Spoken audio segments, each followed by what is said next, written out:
year was 2027. Advances in biotechnology were helping people improve their physical and mental abilities to an amazing degree. Provided, of course, they had enough money. A new breed of people was emerging, half human, half machine. And in Detroit, at least, not everyone was happy to see it. I'd just landed a job as head of security at Sarif Industries, a cutting-edge biotech firm. David Sarif himself handpicked me for the job, said he needed me to keep his people safe. My ex, Megan Reed, was one of them.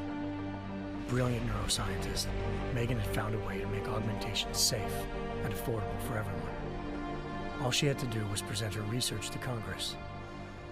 But the night before her big meeting, my security measures failed. A team of Black Op mercenaries stormed into Sarif headquarters, massacring everyone in sight. 3 of the mercs were heavily augmented walking tanks. Their mission? Take out Megan and her team. I tried to stop them, but their leader tossed me through a plate glass wall. Last thing I heard as his bullets slammed into my brain was Megan's dying scream. I should have died with her. Only I didn't. High-end military-grade enhancements saved my life. The best augmentation Sarif's money could buy. It took me half a year to get a feel for her. Should have taken longer. But 6 months into my recovery, Sarif Industries was attacked again. This time, by a radical group of pro-human purists. Violent, militant, and fanatically opposed to human augmentation. They claimed to be members of Humanity Front, a non-profit organization that wanted the UN to limit biotechnology research. The thugs broke into Sarif's factory and found machinists working overtime on a top-secret military augment called the Typhoon. Sarif sent me to retrieve it.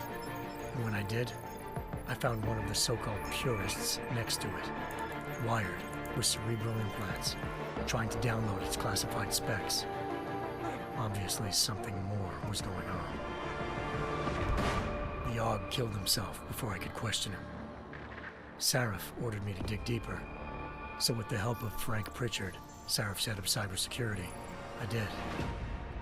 Turns out a second hacker had been controlling the AUG's actions from somewhere off-site. Pritchard and I tracked his signal to a secret FEMA internment camp in Detroit. The Black Op mercenaries were there. The same mercs who'd left me for dead 6 months before. Figured they'd try again when they saw me. Wasn't so easy for them this time. I took out the tank named Barrett, even got him to give me a new lead. A penthouse apartment in China. Of course, we both knew it would be a trap in the end.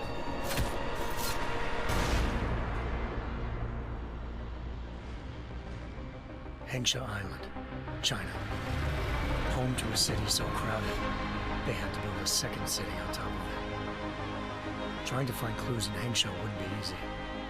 Lucky for me, I wasn't alone. Farida Malik, Sarif Industries' ace pilot, had lived in Hengsha before.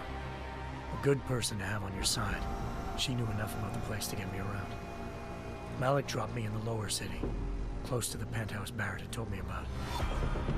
Bell Tower Associates, a private security firm under contract to the Chinese government, had agents tossing the suite when I arrived. Just not for the reason I'd been expecting. Turns out the man who lived there was a criminal hacker named Van Bruggen. The same hacker who'd been remotely controlling the AUG in Sarif's factory.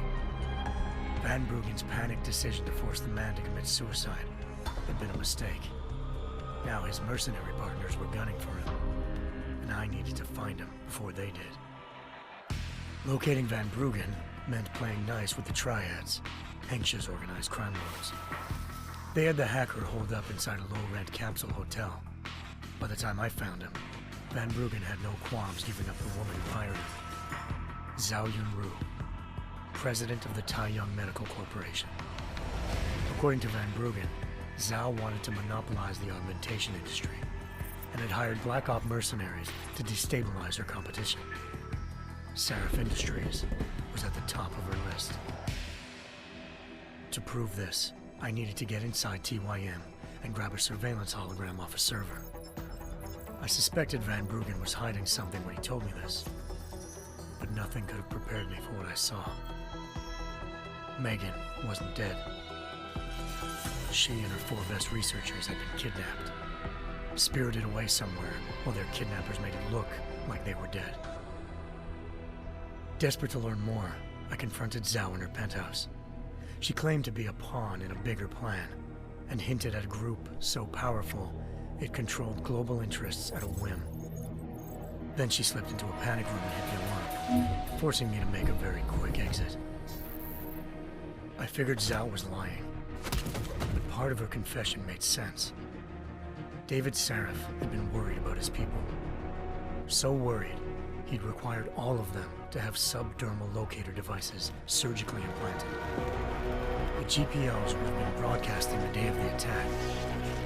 But Zhao said a single call to Picus, the world's leader in global 24-hour satellite news, had turned those signals off. I needed to fly to Picus headquarters in Montreal if I wanted to learn more.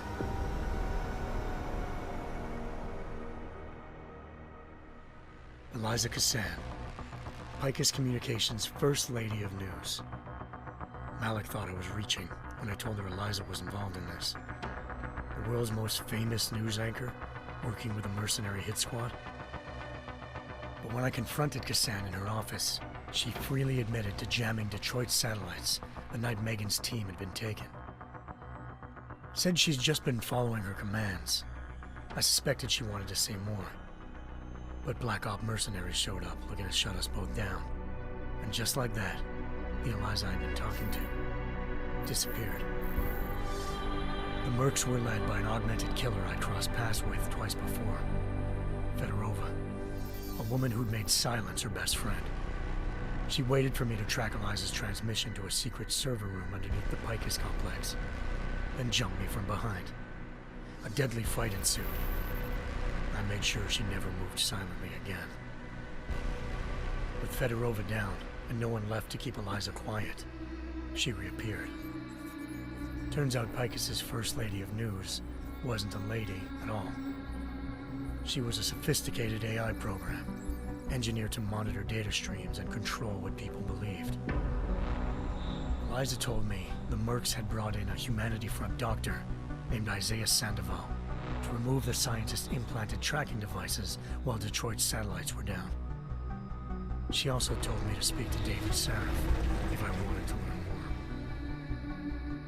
By the time Malik and I got back to Detroit, tensions between normal and augmented citizens had reached a flashpoint.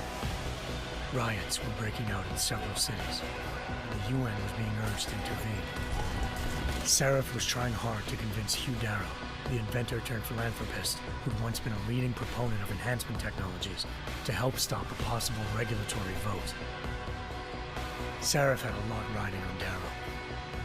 Megan's discovery would have given millions of people the chance to evolve beyond their normal human abilities, and at the same time catapulted Sarif Industries to the top of the Fortune 500.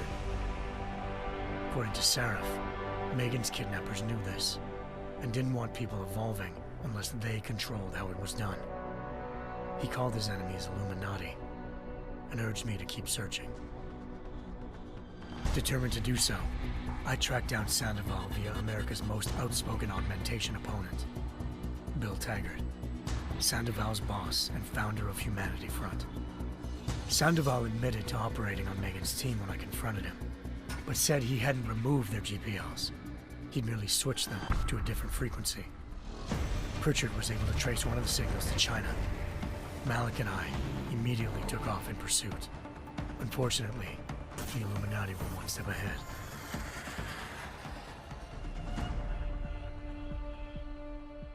Ambushed. Shot out of the sky by Bell Tower Associates seconds after entering Hengsha's airspace. Malik's piloting skills saved me.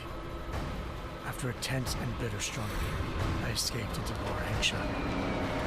The tracking signal I was following led straight to the Triads, or more specifically, to the augmented arm of Tong Si-hung, leader of a gang of augmentation harvesters. Tong said they'd taken the arm off a corpse, which Bell Tower had left at their door, meaning at least one of Sarif's scientists was dead. Maybe not the rest of them, though. Tong pointed me to a port used for human trafficking and helped me slip aboard a bell tower ship. It was sailing to Rifleman Bank Station, a military base in the South China Sea. Bell Tower was holding kidnapped civilians as prisoners there, and using them to perfect the Hyron Project, a human-computer interface that left most of its test subjects dead. My search for Megan would have ended then, if not for a mysterious ally named Quinn.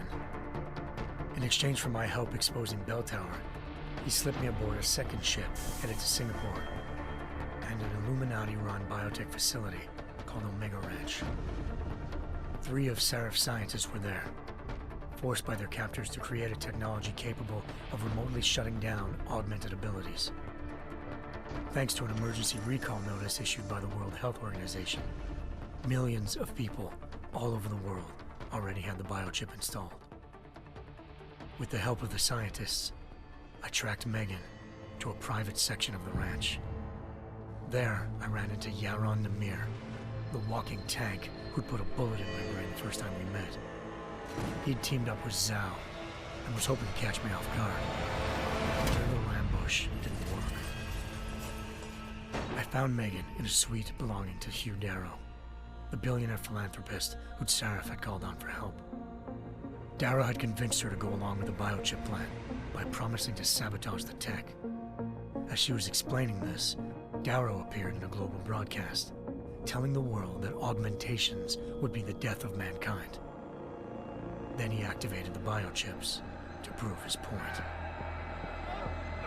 All over the world, augmented people flew into a killing frenzy. Darrow had betrayed everyone, and it was up to me to set things right. To do it, I had to reach Panchaea, a massive installation in the Arctic Ocean. As I raced through corridors built by an all-augmented workforce, I saw death and destruction firsthand. By the time I shut down Darrow's broadcast, I knew the damage he'd done. Still, humanity's future remained unclear. How would the world react to this sabotage? Would people ever regain their faith in augmentations again? What would be the Illuminati's next move? Only time could give us the answers.